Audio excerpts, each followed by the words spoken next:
புள்ளி வச்சு கோலம் போட்டுட்டு இருக்கோம். அது எப்படி புள்ளி வச்சு கோலம் போடுறது? புள்ளி வைக்காம கோலம் போட்டா கோலம் ஒழுங்கா வராதா?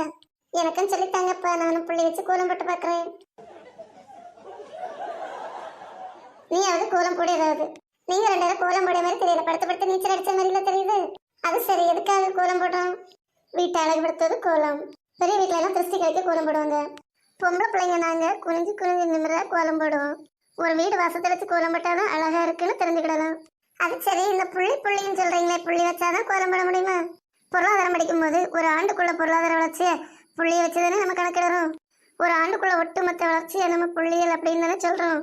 ஒரு கோலத்துக்கு புள்ளி எவ்வளவு முக்கியமோ அதே மாதிரி பொருளாதாரத்துக்கும் புள்ளி ரொம்ப ரொம்ப முக்கியம்.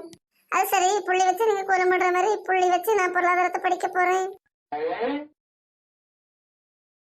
வாங்க ஃப்ரெண்ட்ஸ், எல்லாரும் போய் புள்ளியில பத்தி படிப்போம். குறிப்பா introduction to statistical methods and எக்கனாமெட்ரிக்ஸ்ல ஒன் வேர்ட் क्वेश्चंस பார்ப்போமா? Introduction to statistical methods and econometrics. புள்ளியியல் முறைகளும் பொருளாதார அளவியலும் ஒரு அறிமுகம். அது சரிங்க, இந்த ஸ்டாட்டிஸ்டிக்ஸ் சொல்ற வேர்ட் எதுல வந்துச்சுன்னு தெரியுமா? நம்ம வாட்ஸ்அப்ல ஸ்டேட்டஸ் வைப்போம்ல, இந்த ஸ்டேட்டஸ் லத்தீன் மொழியில ஸ்டாட்டிஸ்டிக்ஸ் அழைக்கப்பட்டுச்சு. ஜெர்மன் மொழியில ஸ்டாட்டிஸ்டிக் அழைக்கப்பட்டுச்சு.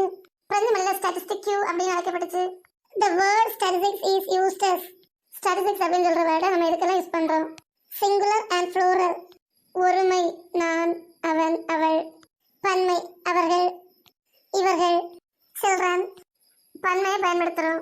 ஸ்டாட்டிஸ்டிக்ஸ் அப்படின்னு சொல்ற வேர்டு ஒருமை பன்மை குறிக்கிறது, சிங்குலர் ப்ளூரலை குறிக்கிறது. இது ஒரு பந்து அப்படின்னு சொல்றது ஒருமை, 2 பந்துகள் அப்படின்னு சொன்னா பன்மை. ஸ்டாட்டிஸ்டிக்ஸ் சிங்குலர் அல்லது plural. Who stated that statistics as a science of estimate and probabilities? புள்ளியியல் எண் விவரங்களை பற்றி படிக்கும் பயன்பாட்டு கணிதத்தின் சிறப்பு பகுதி என்று கூறியவர். ஸ்டாட்டிஸ்டிக்ஸ்னா புள்ளியியல், ப்ராபபிலிட்டினா கணித பகுதி, கணிதத்தின் சிறப்பு பகுதி என கூறியவர் போர்டிங்டன். ப்ராபபிலிட்டிஸ்னா ப்ராப்ளம் ஞாபகம் வச்சுக்கோங்க. எதுல ப்ராப்ளம் வரும்? கணக்கெடுக்கும் போது புள்ளியியல்ல ப்ராப்ளம் வரும். இந்த ப்ராப்ளத்தை எல்லாம் சரி பண்ணவர் போர்டிங்டன். Statistics as a science of estimates and probabilities வந்தாலே போர்டிங்டன். Sources of secondary data are 2ஆம் நிலை விவரங்களுக்கான ஆதாரம் இது. Published sources, அதாவது வெளியிடப்பட்ட விவரங்கள், unpublished sources, வெளியிடப்படாத ஆதாரங்கள்.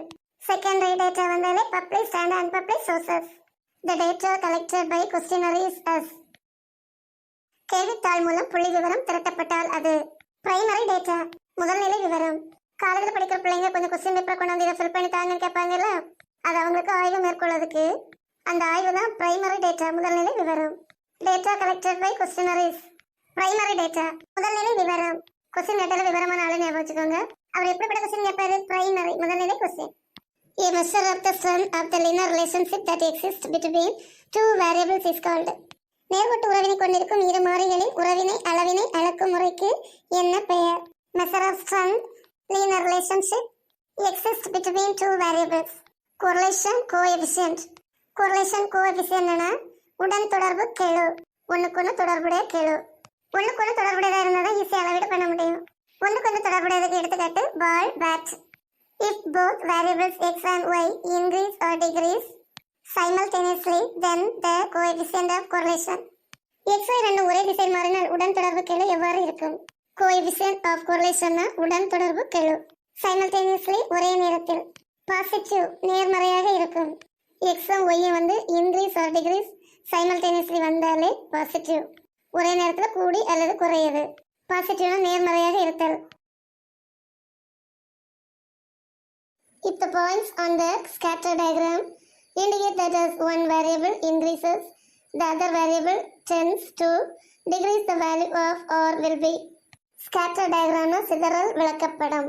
ஸ்கேட்டர்னா ஒளி சிதறல் அப்படி சொல்லுவாங்க, அதோட விளக்கப்படம். Indicate that as one variables increase, ஒரு மாதிரி அதிகரித்து செல்லும் போது variable tends decreases, மற்றொரு மாதிரி குறைந்து சென்றால் r என்ற உடன் தொடர்பு கெழுவின் அளவு எவ்வாறு இருக்கும்? ஒரு மாதிரி குறையும் போது இன்னொரு மாதிரி கூடுது, அதோட கெழுவின் மதிப்பு எவ்வாறு இருக்கும்? நெகட்டிவ், எதிர்மறையாக இருக்கும். r என்ற கெழுவோட வேல்யூ கூடி குறையும் போது எதிர்மறையாக இருக்கும். ஸ்கேட்டர் டயக்ராம் வேரியபிள்ஸ் வந்தாலே இன்க்ரீஸ் ஆகும் இல்லைன்னா டிக்ரீஸ் ஆகும், அதோட மதிப்பு வந்து நெகட்டிவா இருக்கும். The value of the coefficient of correlation y lies between. உடன் தொடர்பு கெழு. coefficient of correlation உடன் தொடர்பு கெழு. இதன் y அளவு எந்த எல்லைக்குள் இருக்கும்? -1 and +1. ஒன்னு கூட்டணும் இல்லைன்னா ஒன்னு கழிக்கணும். கோஎஃபிஷியன்ட் ஆஃப் கொரிலேஷன் வந்தாலே ஒன்று கூட்டணும் இல்லைன்னா ஒன்று கழிக்கணும். The term regression was used by regression ஒட்டுறவு. இந்த ஒட்டுறவுன்னு சொல்ற வார்த்தையை முதலில் பயன்படுத்தியவர் யார்? கால்டன். கால்டன் எப்பவுமே ரெக்ரெஷனா இருப்பாரு. இந்த கால்டன் தான் எப்பவுமே ரெக்ரெஷன்ல இருப்பாரு. ஒட்டுறவு என்ன கருத்தினை முதலில் வெளியிட்டவர் Galton. The purpose of simple linear regressive analysis is to ஒட்டுறவு பகுப்பின் நோக்கம் என்ன? லீனியர் ரெக்ரெஷன் அனாலிசிஸ்னா ஒட்டுறவு பகுப்பின் நோக்கம். predict one variable from another variable. ஒரு காரணியின் மதிப்பினை கொண்டு இன்னொரு காரணியின் மதிப்பினை அளவிடுவது. இது நாம ஸ்கூலுக்கு கொண்டு வர பேக். இது பெண்கள் கையில் தூக்கிட்டு போற ஹேண்ட் பேக். இந்த ஸ்கூல் பேக்கோட மதிப்பை கொண்டு இந்த ஹேண்ட் பேக்கோட மதிப்பை அளவிடுவதுதான் ஒரு காரணியின் மதிப்பினை கொண்டு அடுத்த காரணியின் மதிப்பினை கண்டறிவது. predict one variable from another variable. The process by which we estimate the value of dependent variable on the basis of one or more independent variable is called. Dependent variable சார்பு மாறி. ஒரு சார்பு மாறியின் மதிப்பினை மதிப்பீடு செய்வதற்கு use of one or more independent variables சாரா மாறிகளை பயன்படுத்த செயலுக்கு என்ன பெயர்? சார்பு மாதிரி மதிப்பீடு செய்ய சாரா மாறிகளை பயன்படுத்துவதற்கு என்ன பெயர்? ரிக்ரெஷன் ஒட்டுறவு. சார்பு மாதிரியை கொண்டு சாரா மாதிரியை கண்டுபிடிச்சு அதுக்கு பேர் ஒட்டுறவு.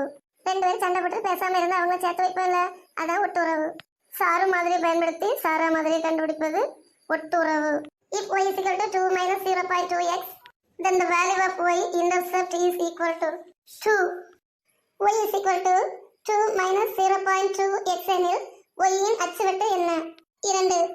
2 minus 0.2 வந்தாலே விடையும் 2 தான். இந்த regression equation y equal to beta 0 beta 1x, the y is called dependent variables.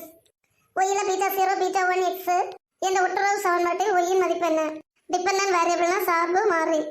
y equal to beta 0 beta 1x வந்தாலே dependent variable. இந்த regression equation y equal to beta 0 plus beta 1x, the x is called independent variable. y is equal to beta 0 beta 1x என்ற ஒட்டுறவு சமன்பாட்டில் x இன் மதிப்பு. independent variable சாரா மாறி. தனித்திருக்கிறது எதுலையுமே சாராம தனித்திருத்தல். econometrics is the integration of. econometrics பொருளாதார அளவியல். இந்த பொருளாதார அளவியல் எதன் இணைப்பு? Economics, mathematics and statistics. பொருளியல், கணிதம் மற்றும் புள்ளியல் சார்ந்தது. எக்கனாமெட்ரிக்ஸ் வந்தாலே எக்கனாமிக்ஸ், மேத்தமெட்டிக்ஸ், ஸ்டாட்டிஸ்டிக்ஸ் இந்த மூணு கலந்த கலவை அப்படின்னு ஞாபகம் வச்சுக்கோங்க. Econometrics is the word coined by. Econometrics பொருளாதார அளவியல் என்னும் சொல்லை உருவாக்கியவர் யார்? ராக்னர் ஃபிஷ். எக்கனாமெட்ரிக்ஸ் வந்தாலே Ragnar Frisch. The raw material of econometrics are. பொருளாதார அளவியலுக்கான மூலப்பொருள் எது? டேட்டா. டேட்டானா புள்ளி விவரம். பொருளாதார அளவியலுக்கான மூலப்பொருள் புள்ளி விவரம். The term in regression equation is stochastic error term. U என்பது பிழை கருத்து. stochastic error termனா பிழை கருத்து. U வந்தாலே stochastic error term ஞாபகம் வச்சுக்கோங்க. The term U introduced for the representation of omitted variable. U என்பது எதை குறிக்கிறது? விடுபட்ட காரணிகள். omitted variableனா விடுபட்ட காரணிகள். U introduced for representation வந்தாலே omitted variable. Econometrics is the amalgamation of 3 subjects. பொருளாதார அளவியல் என்பது எத்தனை பாடங்களின் இணைப்பு? 3 பாடங்கள். பொருளியல், கணிதவியல் மற்றும் புள்ளியியல். இந்த 3 பாடங்களின் அமைப்பு தான் பொருளாதார அளவியல். ஃப்ரெண்ட்ஸ், 12th ஸ்டாண்டர்ட் எக்கனாமிக்ஸ் புக்ல லெசன் 1 to 12 வரைக்கும் உள்ள எல்லா ஒன்வேடையும் ஷார்ட்கட்டா பார்த்தாச்சு. ஒன்வேடையெல்லாம் இங்கி பிங்கி பாங்கி வைக்காம மனப்பாடம் பண்ணாம புரிஞ்சு படிங்க. நீங்க ஒவ்வொரு வினாவையும் புரிஞ்சு படிச்சீங்கன்னா வினாத்தாளில் கேட்கப்படும் 20 ஒரு மதிப்பெண் வினா விடைகளுக்கும் உங்களால் நிச்சயமாக சரியான பதிலை எழுதி 20 மதிப்பெண்கள் பெற முடியும். இழந்ததை திரும்ப பெறலாம், தவற விட்டதை திரும்ப பெற முடியாது. அது வாய்ப்பாக இருந்தாலும் சரி, வாழ்க்கையாக இருந்தாலும் சரி. இழந்ததை திரும்ப பெறலாம், தவற விட்டதை திரும்ப பெற முடியாது. வாய்ப்பாக இருந்தாலும் வாழ்க்கையாக இருந்தாலும். வெற்றிக்கும் தோல்விக்கும் சிறு வித்தியாசம் தான். கடமை செய்தால் வெற்றி, கடமைக்கு செய்தால் தோல்வி. வெற்றிக்கும் தோல்விக்கும் சிறு வித்தியாசம் தான். கடமை செய்தால் வெற்றி, கடமைக்கு செய்தால் தோல்வி. ஃப்ரெண்ட்ஸ், உங்க இந்த வீடியோ பிடிச்சிருந்தா லைக் பண்ணுங்க, ஷேர் பண்ணுங்க, சப்ஸ்கிரைப் பண்ணுங்க. மறக்காம உங்க கமெண்ட் பாக்ஸ்ல போடுங்க. Thank you friends.